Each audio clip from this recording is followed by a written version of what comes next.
like to welcome everyone to our 11th Northwest Business Network meeting of 2021. I'm very excited this morning to have all of you here on Zoom, as well as our 5 networking groups on Facebook and my company's Facebook page, QCamps.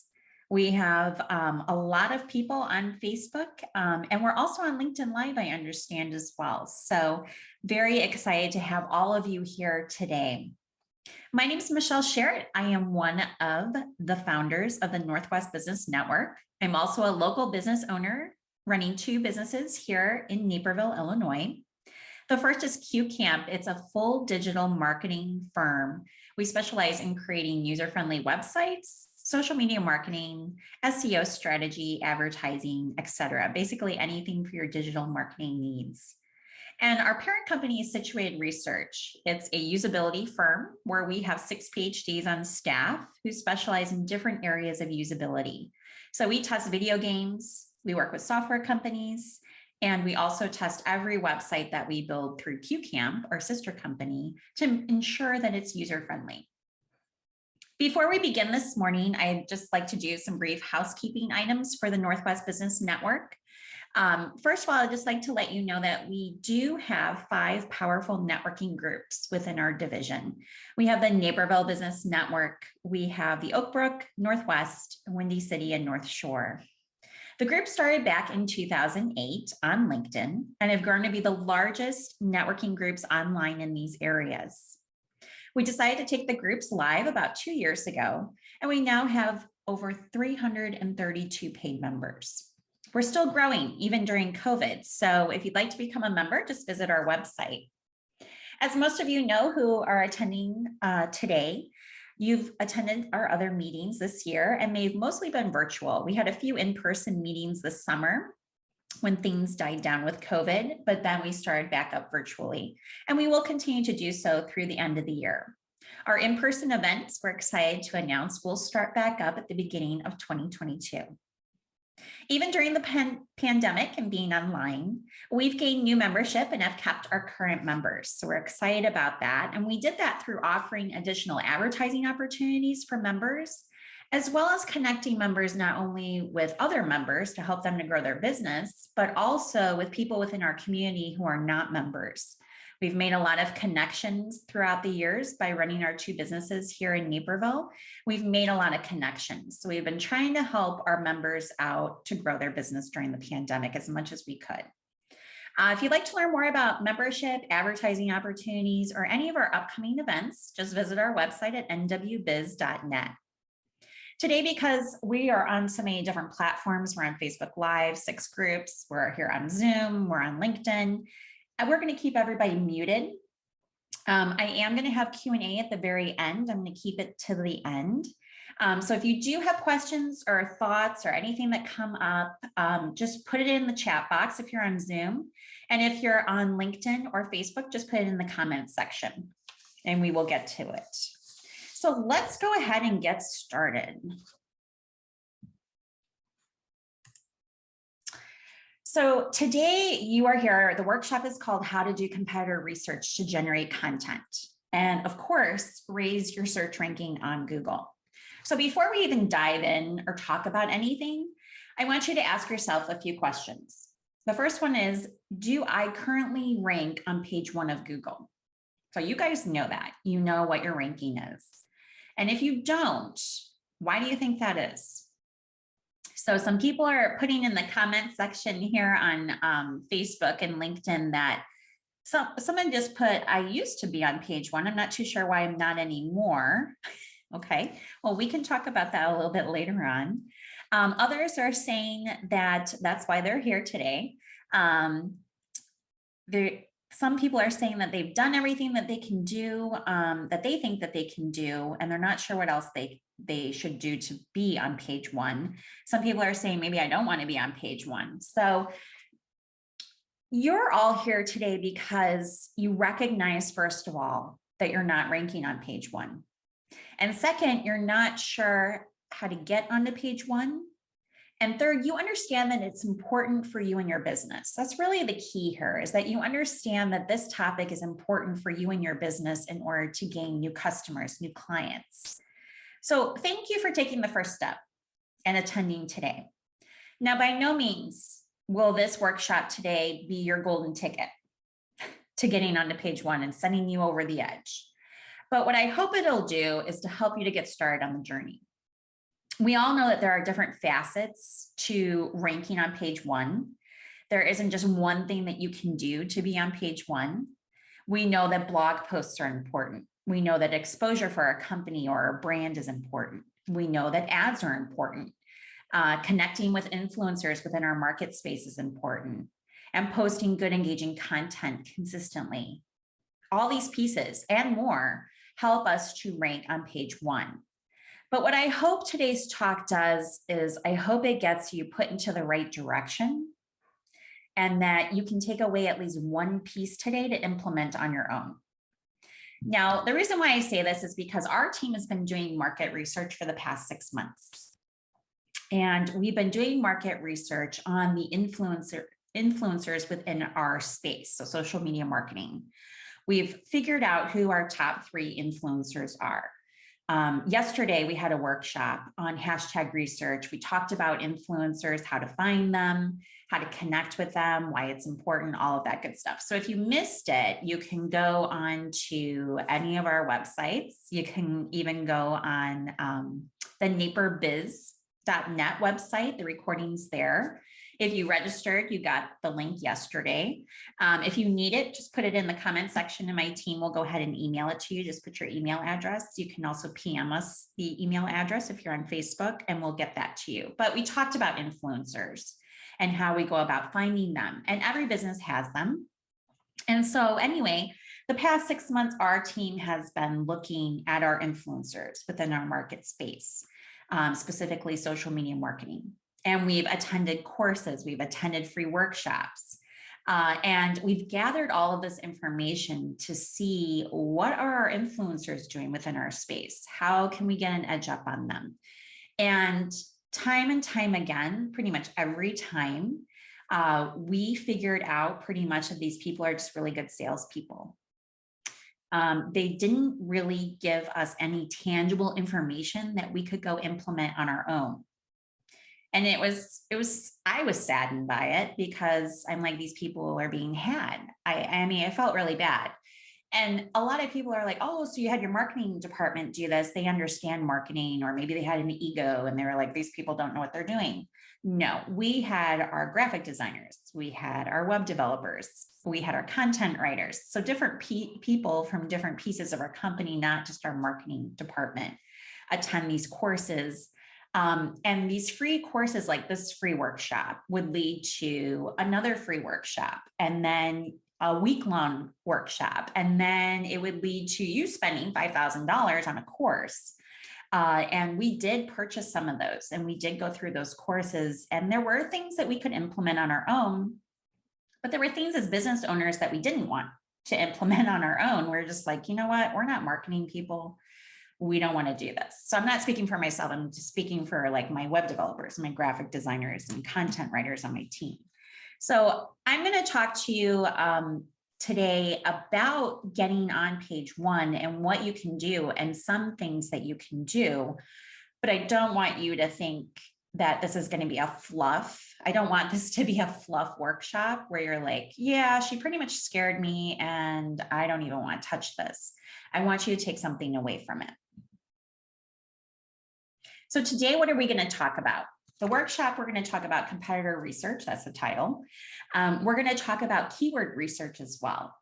We'll talk a little bit about influencers because they really have a lot to do with trends and trending topics and trending news. So we'll talk about them a little bit. But like I said, we really dove in yesterday. So you want to go ahead and watch that. We're going to talk about search rank on Google. We're going to talk about keyword competitiveness. We're going to give you a content marketing strategy at the very end. And we're going to talk about SEO, so search engine optimization. We're going to talk about Google My Business. Maybe some of you have heard of it. Many of our clients have never even heard of Google My Business. So we're going to touch on that. We're also going to talk about Google Ads a little bit and how you can better and more effectively use Google Ads and just not create a Google ad and spend $300 for the month and get nothing from it. And then at the very end, we are going to give you a plan for 2022. So exciting stuff. All right, let's go ahead and dive in. So let me tell you just real briefly a little bit more about QCamp. So at the beginning, I said we're a full digital marketing firm. We specialize in creating user-friendly websites, social media marketing, SEO, all that good stuff. So anything that has to do with your digital marketing needs. Our marketing department is comprised of 65 people who specialize in marketing as well as social media marketing. My husband and I started the company back in 2008. And we also have Sarah Goodfellow who works with us. She does our development for websites, some of our websites, but she's mostly our SEO expert and Google ad expert as well. So our team really is knowledgeable in all these different areas that I'm going to be talking about today and a lot more, obviously. But what we like to do is educate our potential clients or really educate any business owners. So we want today to be an education for you and hopefully, like I said, a good takeaway as well. So first, let's just put some stats out there. And I do this because it's not to scare you, but it's just to kind of make you realize that Google is important if you don't know already, because some people do need to be convinced. So 67% says here of clicks go to the first 5 results on Google. So when you do a Google search, think about this. When you do a Google search on anything, what do you do first? Now, some people are getting savvy and they understand that the first results that come up are ads.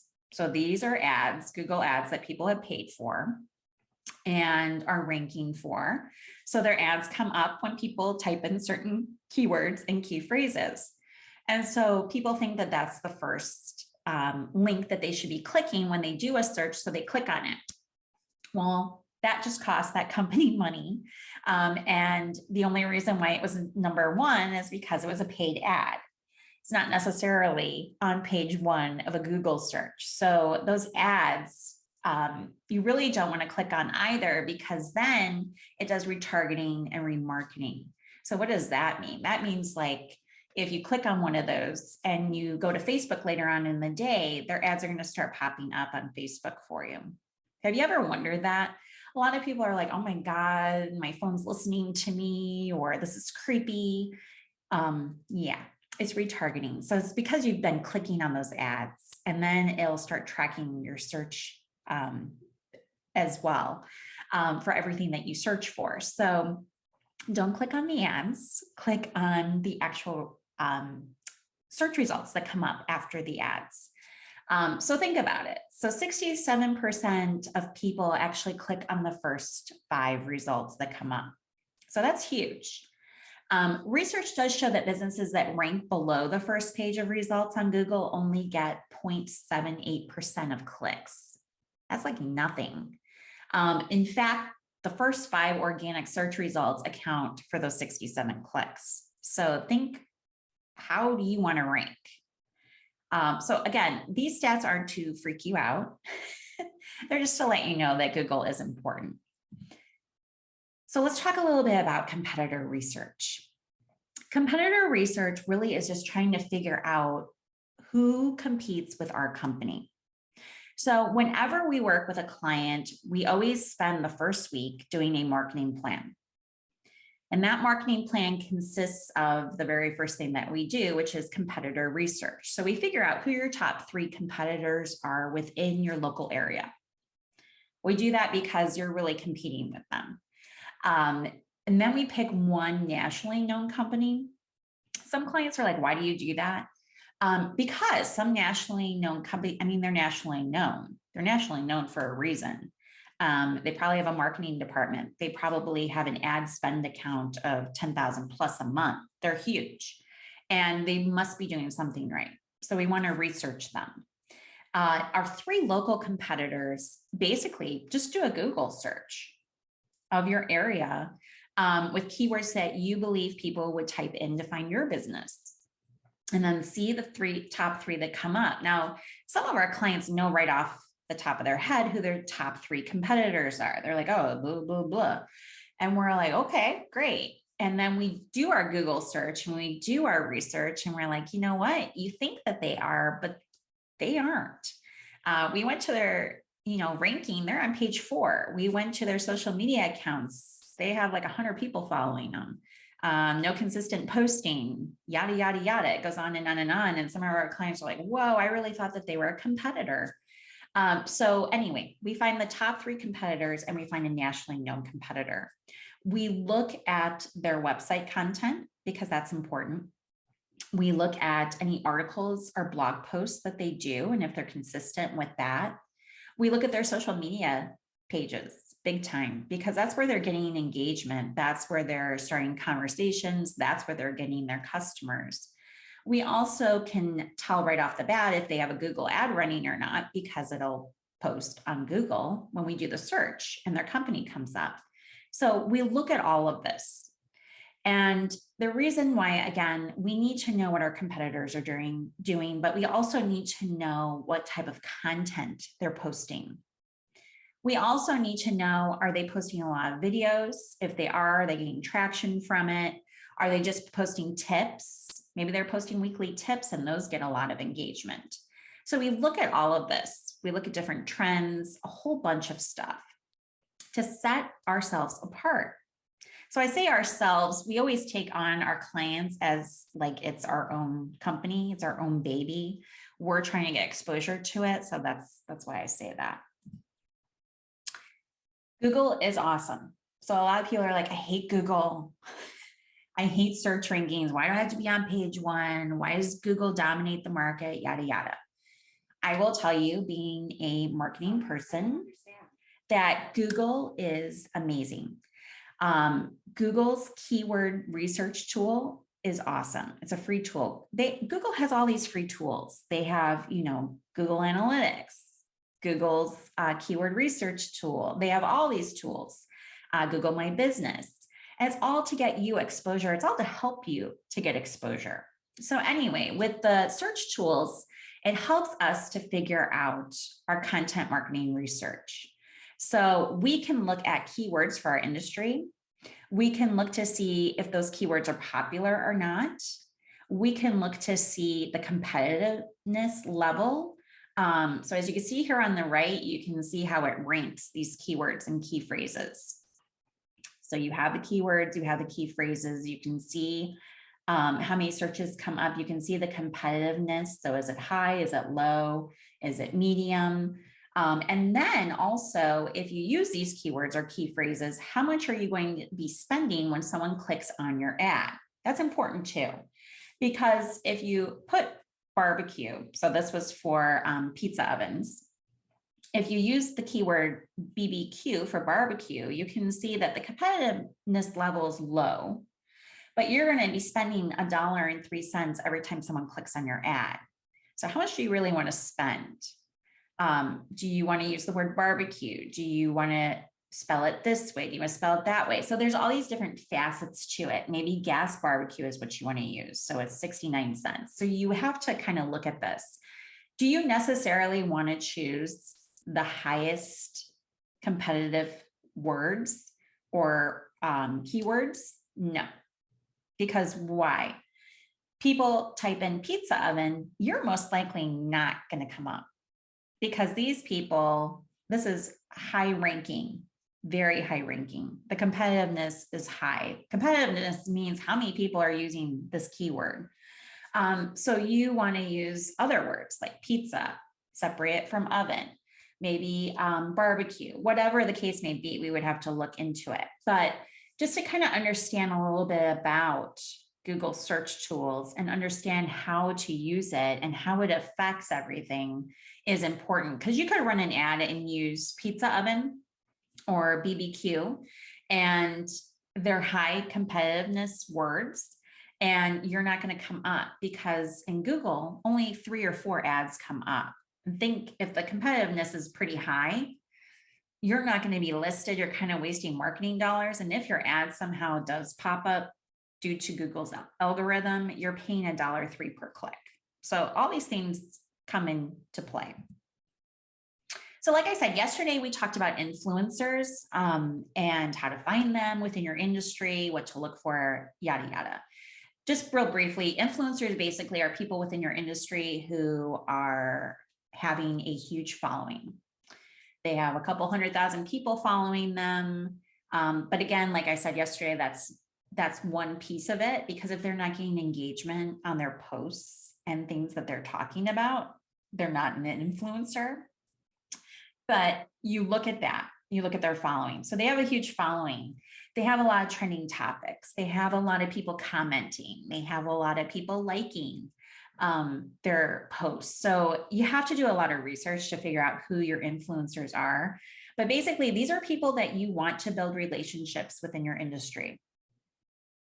Like I said yesterday, why do you want to do that? You want to do that because you want to build relationships with them because they have this huge following. You want to get on their podcasts. You want to be interviewed. You want to be on their Facebook Live a few times a year. You want to write a blog post for them. You want to be connected with them because guess what? Their audience then will start looking at you as well. The other thing too is that you want to look at trends. You want to look at news and topics. You want to look at, what topics are trending, what keywords are trending, what are they using, what are they doing? So it's kind of doing some competitor research as well, but it's influencer research. And you look at closely related businesses geographically or within your niche on social media and read industry news. The whole point of all of this is to become an industry expert. Back in 2009, so we started our company in 2008. In 2009, we created a 1-week social media 101 course, is what it was called. Pretty ingenious. So Social Media 101 was a course where we had 5 webinars that we pre-recorded, and then we had some quizzes at the end. But you paid for it, you got access to it. It was very helpful, lots of good, useful information that you can implement. It was great. And the big key component to it all, and we kept repeating it and repeating it, was we do all of this to get people to our website, to get exposure. In the end, what we want to do is to get people to buy our product, get people to use us, get people to use our services, et cetera, et cetera. But all of this, if you think about it, is setting you up and your company as an industry expert. You want to get as much exposure as possible. You want to be that go-to person within your industry. So I see a lot of people, some familiar faces here on Zoom as well as on Facebook, where we have a lot of realtors, we have a lot of accountants, financial advisors. There's tons of you. How do you set yourself apart as an industry expert? You have to find your niche within the marketplace and definitely need to get your ranking up. So social media channels to follow. So once you find these influencers, then you want to start following them. You want to follow their Facebook pages. You want to follow their Instagram accounts. You want to follow them on LinkedIn. I didn't put Twitter up here. Notice I didn't put TikTok up here. We hate those. Twitter is not effective for businesses at all.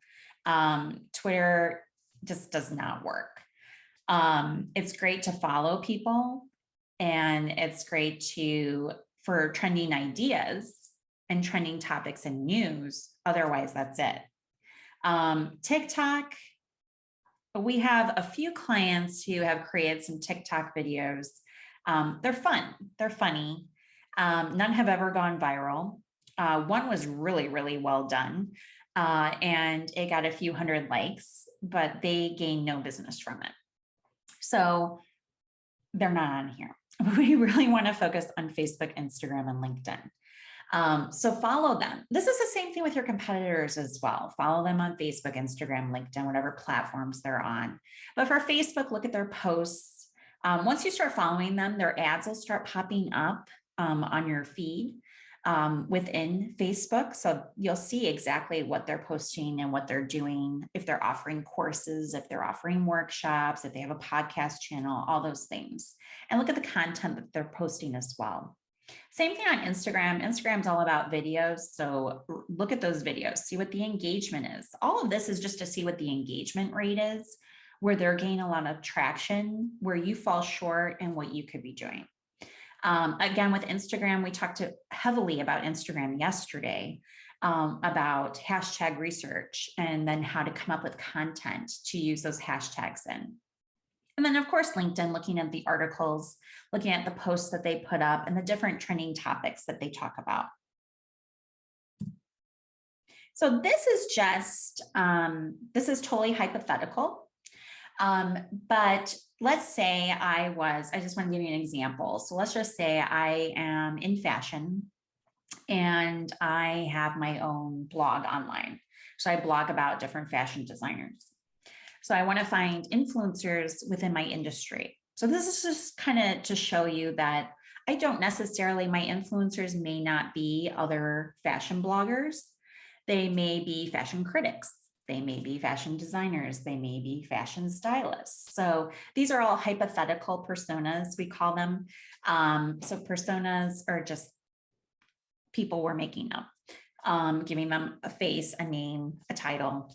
But let's just say these three people have a huge following, lots of people following them, lots of engagement. So Tabitha, she's a critic. She talks about other people's designs. She posts a lot of videos.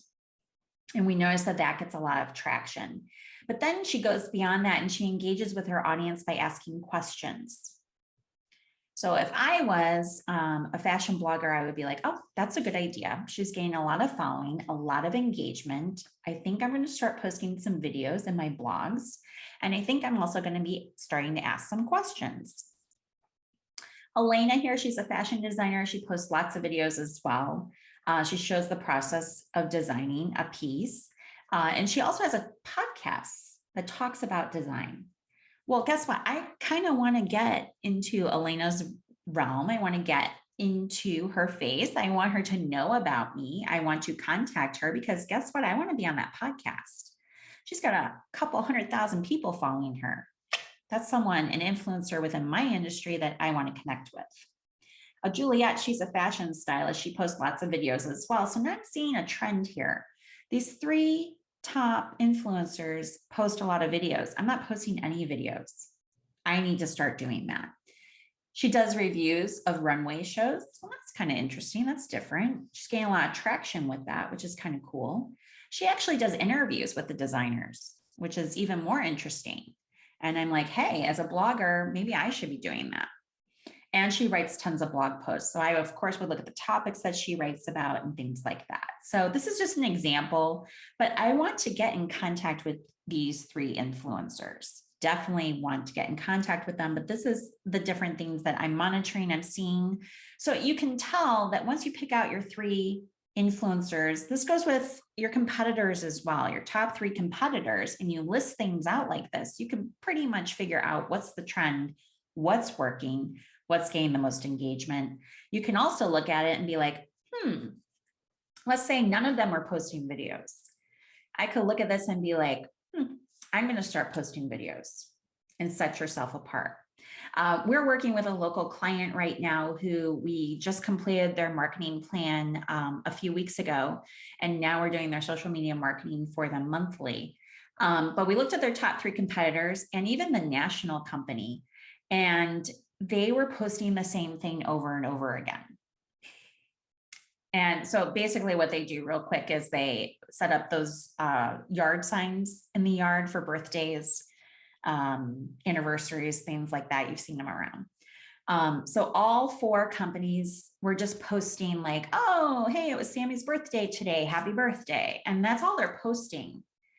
So we got in there and we're like, you know what? Even your national competitors are doing that as well. They're not getting a lot of engagements. They're getting 2 or 3 likes per post, maybe a comment if it's their kid's birthday.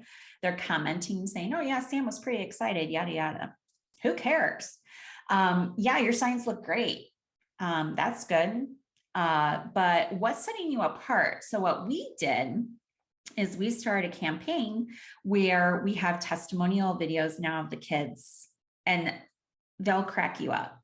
And that gets engagement, that gets exposure. People are like, yeah, that's funny. I want to see more of that. Those kids are funny. I'm going to start following this page, or I'm going to get a sign for my kid because I want that response. We started doing a whole bunch of things that the other 4 competitors were not doing. And now we've set ourselves apart. We've grown their following pretty largely in just 1 month. So we're pretty excited about that. But the only way to do that is to do some competitor and influencer research. So let's talk about researching keyword competitiveness. So we looked at the Google research tool that showed us, the top keywords to use based off of popularity, relevancy, ability to rank. But again, keywords with high competition are often more difficult to rank high for. And then less competitive keywords may present an opportunity for us. So we want to look at the relevancy for our business, and we want to look at the opportunity to rank highly as well. So again, we're looking at Google's keyword planner here. It can help us to identify those keywords and phrases that should be in our content. This is going to help us to inform and point us in the right direction of what content we should be writing about, what words should be within our content. Even if we're doing blog posts, social media posts, whatever we're writing about for our company, this is going to help to guide us. And it's a free tool, so why not use it? 68% of online experiences begin with a search engine. 92.96% of global traffic comes from Google search images and Google Maps. So just something to think about as well. Again, not to scare you, but just to hone in on that point that Google is important. So how do we develop a content marketing strategy that's going to rank? Again, we want to research our peers. We want to look at what's trending, and we want to see what's gaining a lot of engagement. I see some comments on here. Stacy, you're saying, well, what constitutes for a lot of engagement? Good question. So engagement isn't, oh, I got 2 people to like my post, let's say on Facebook. I got a post where I have a comment. Comments are always hard to get. That's why the content has to be engaging. But if you do get a comment, awesome, great. But you want a string of comments. You want a discussion going on Facebook, because again, you want to set yourself on any platform. Again, you want to set yourself as an industry expert. So you want to get that conversation going. I hate it when clients come and they're like, I've been posting consistently. I have content. I'm posting every Monday, Wednesday, Friday. See what I've done. And it's like, wow, it's the same stuff over and over and over again. And there's no engagement. Oh, but I got likes. That's great that, your mom and your dad and your next door neighbor and your best friend like that post. That's awesome. But what about people who are going to actually buy from you? So engagement means I got at least 30 to 50 people to like my post. First of all, that's a good start. And I got at least 6 comments and a discussion going. Maybe not even 6 comments. Maybe you only got 1 comment, but it struck up a conversation and you were able to reply and other people jumped in. So that's what I mean by engagement. So you need to create a digital content strategy. We talked about this a little bit yesterday as well. It needs to be diverse. So you need to look at your social media content. You need to obviously do SEO for your website so you are found. Your website content also is very important. You want to make sure that you're consistently changing the content on your website. We say at least once a month to be consistent. And that doesn't mean changing your about page content or your homepage content. That means doing blog posts. That's a very easy way to be changing up the content on your website periodically. And also, again, is showing you as an industry expert. John's asking, He's saying for website content, I change it out every 6 months. Should I be doing it more often? So yes, like I just said, you need to be doing that at least once a month to get on Google ranking as well. Google looks at that. How often is your content changing? Yeah, John, you shouldn't be changing it all the time, but at least once a month is a good rule of thumb. Blogs, news articles is a good way to do that. And it's also a good way to get exposure to your website as well, because in your posts, you can say, hey, we just wrote this awesome article about yada, yada. It's a trending topic. Here are some things that you'll get from it. 1, 2, 3, and then post it and send the link to your website for them to view it. That gets you traffic to your website.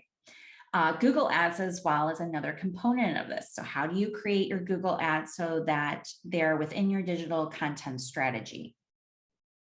So SEO, I'm just going to talk about real briefly. Most of you have heard of it. Search engine optimization. So this really drives 1,000% more traffic to your website than organic social media posts.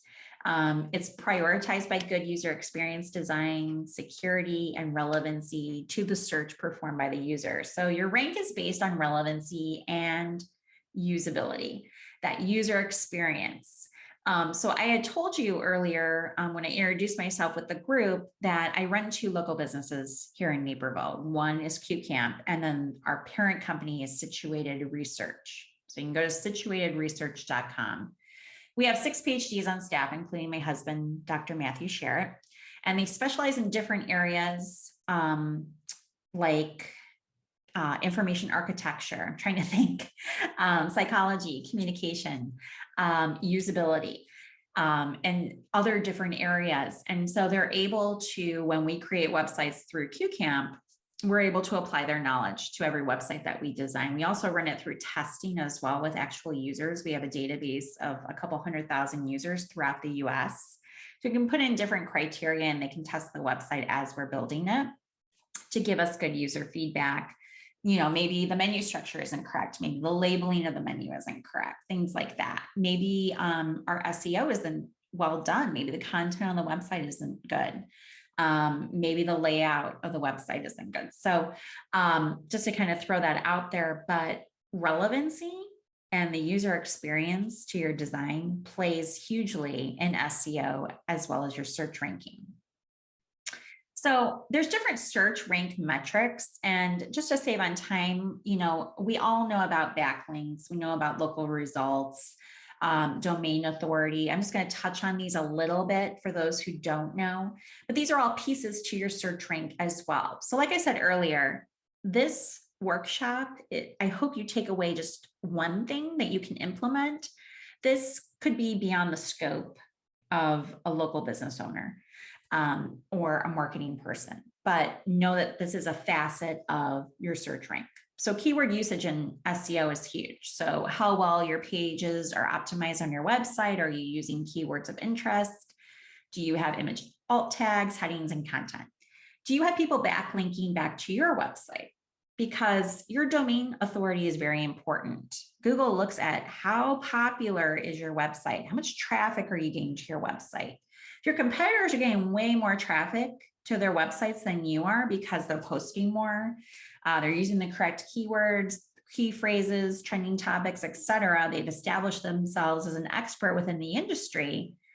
You're going to be on like page 4, page 5. You're going to fall down.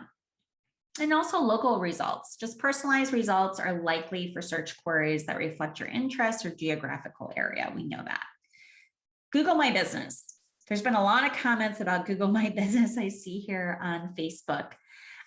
So for Google My Business, you want to make sure that you have a Google My Business page established because a lot of users only are looking at those results now because they want to see a physical location.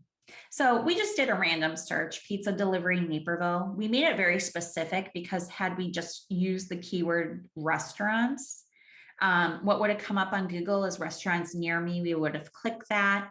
We'd have a whole mix of establishments. So places that we could dine in, pizzerias, pizza places that deliver, but it would be a mix of fine dining, all kinds of restaurants. So we put in pizza delivery Naperville because specifically we wanted a pizza delivered to us and we're in Naperville. It yielded better results, obviously, for us because we were so specific. So you have to think of your users. So that Google keyword research tool really helps us to figure that out. But as experts, we know, refine, be specific with your search. Google My Business is great because it gives you details about your business, including hours, your address, service area, but the biggest thing is your rankings, your Google ranks, your Google reviews, because Google looks at that for ranking you on Google. So there's different sites out there for reviews. You can even get reviews on Facebook, Yelp, there's all different kinds. But your Google reviews are obviously going to help you with your Google ranking. So getting your My Google business page up, established, running, link to your website, all that good stuff needs to be done. Now, you can do this on your own.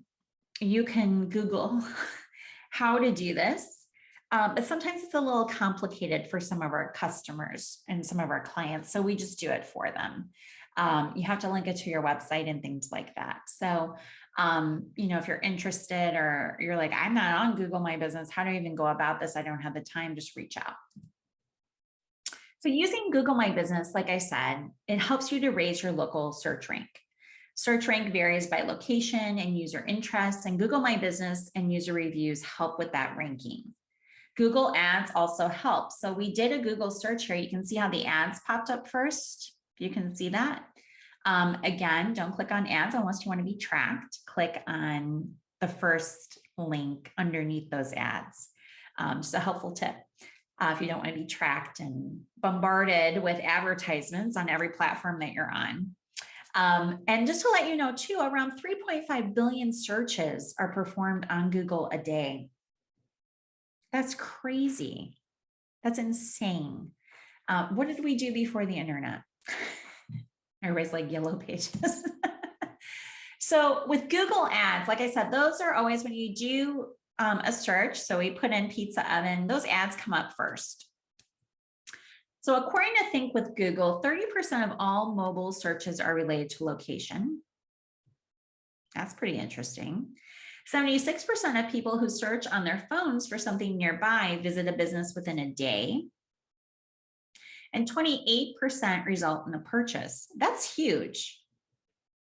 So you want to be doing Google Ads. You want to be setting up those Google Ads so that they have the correct keywords and key phrases that people are going to Google so your ad does come up. But again, you don't want to be choosing keywords that are highly competitive because most likely you're not going to come up. So there's a balance. With social media, I just want to talk a little bit about social media ads and paid ads. So we always tell our clients, you want to do Facebook and Instagram ads, you definitely want to do Google ads. So we always have a monthly budget for just doing the marketing, social media marketing for a client. So creating the posts that are going to be put out, putting together the social media calendar for the month, scheduling it, content, graphic design, all that. Just a real quick tip, if you don't already know, Facebook purchased Instagram. So when you do Facebook ads, they're going to automatically pop up on Instagram. You're not paying an extra charge. So if you have a $100 budget for the month, it's going on both platforms, which is good. Then we have a separate budget for our clients where it's our ad budget. Could be anywhere from $100 to, I think our biggest one is $15,000 a month. So we have that separate budget and we split it between Facebook, Instagram, and Google. If you just do ads on Instagram, some companies are like, I don't want to be on Facebook. Some industries, they shouldn't be on Facebook, just Instagram and Google ads. The problem with Instagram, if you do an ad just on Instagram, it's not as fine-tuned as Facebook or as Google. The demographics, the interests that you can choose, things like that are very blah, not very refined.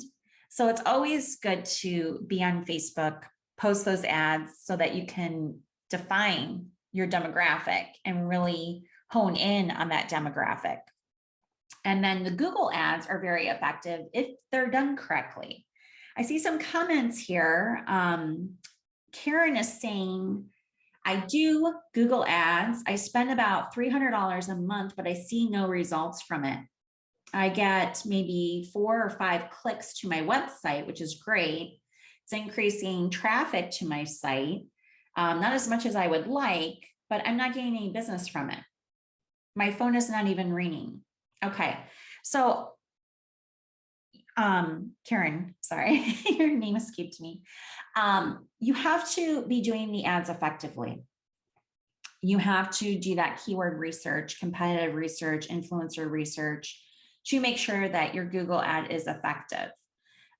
So I would have to take a look at that and see what's been done, what's the wording, what are you doing, what keywords are you using, that kind of stuff. So we'd have to take a look at that.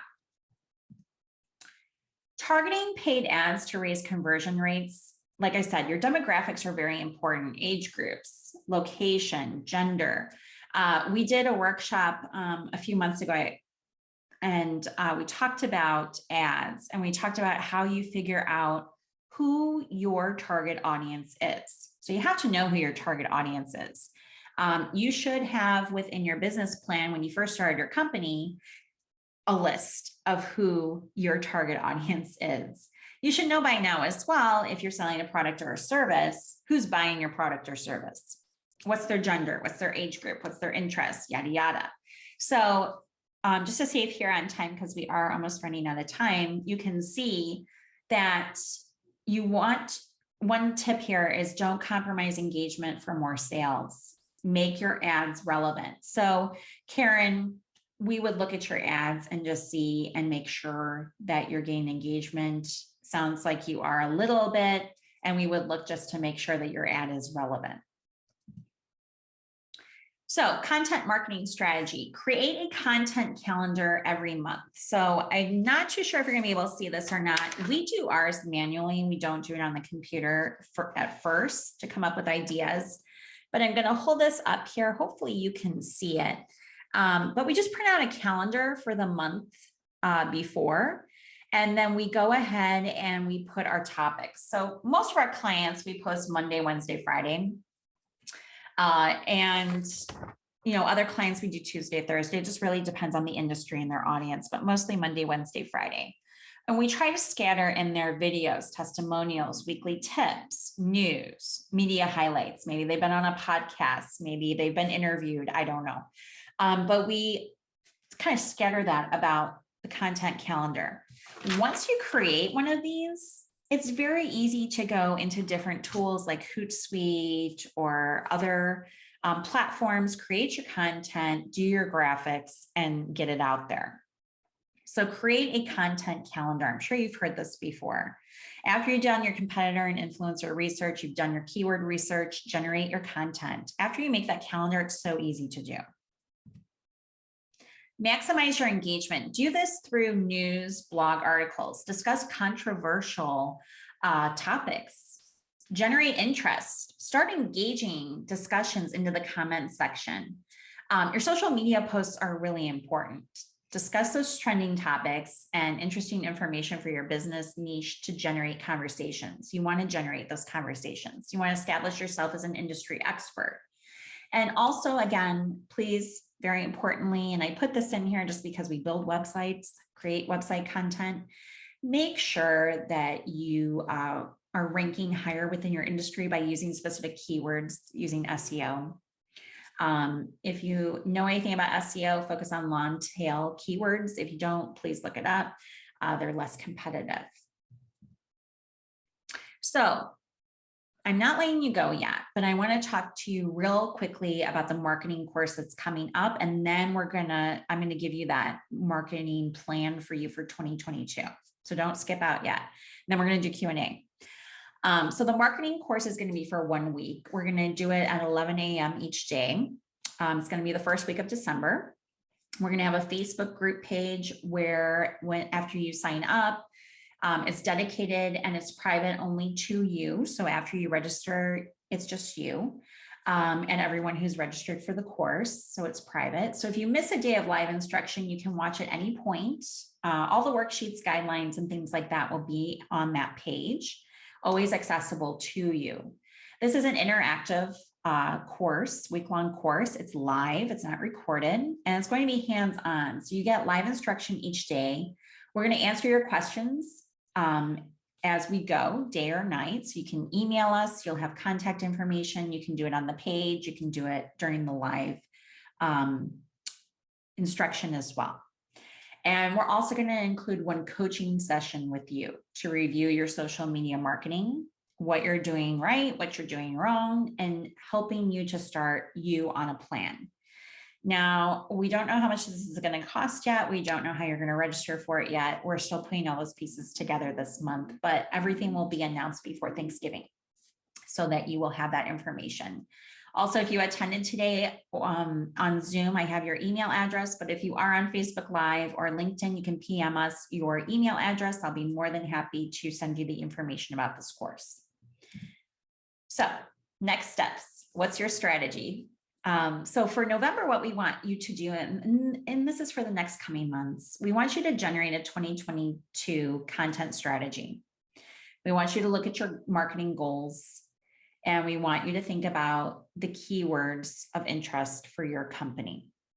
In December, we want you to conduct keyword and competitor research, generate content, come up with that social media calendar for January, February, and March, and start generating that content.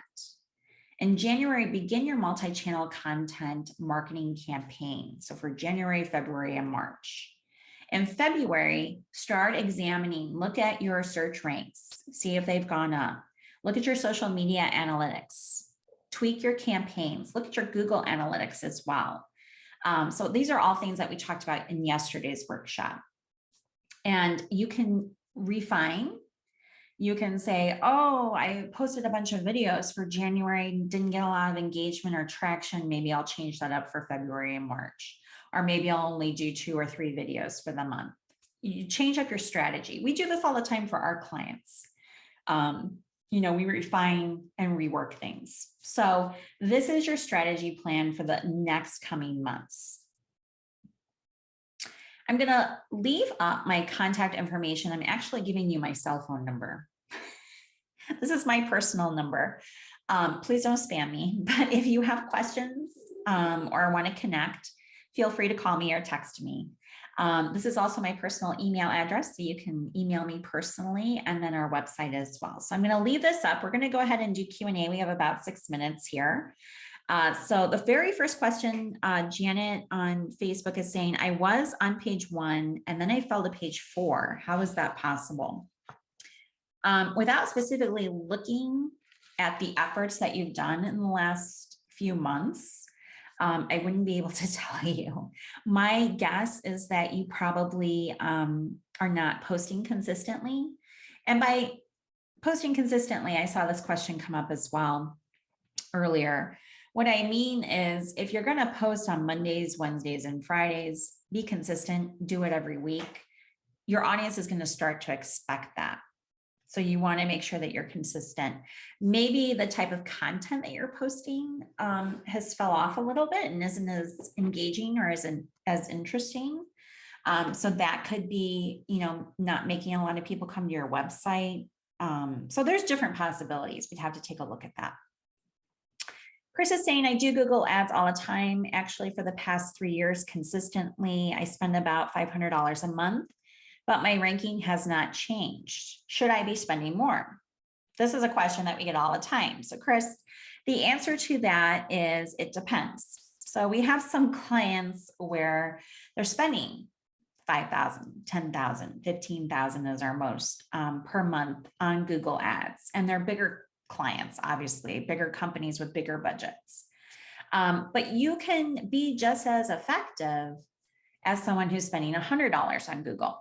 So the key to it all, like we talked about today, is keyword relevancy, the competitiveness. You really have to look at that Google research tool and really analyze it and really refine your ads. You're probably getting people to your website through those Google ads. I wouldn't see why you wouldn't be. But not seeing a real change in 3 years kind of makes me concerned. So I would really like to take a look at that. So if you want to reach out to me or PM me, we can go ahead and do that.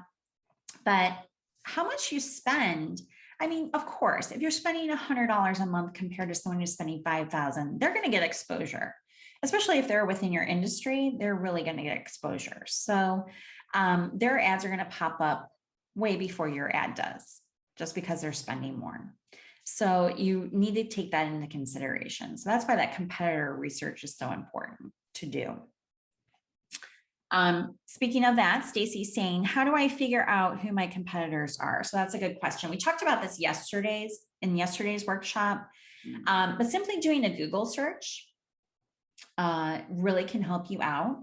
Like I said, some of our clients, they think they know who their top competitors are, but they really don't. So definitely doing that research and then going to their Facebook pages and Instagram accounts and things like that and seeing the engagement. So they could have, they could be on page 1, but maybe they paid to be on page 1. Maybe they did some black hat tactics. Maybe they put every keyword known to man in the footer of their website. So they are on page 1. Who knows what they did?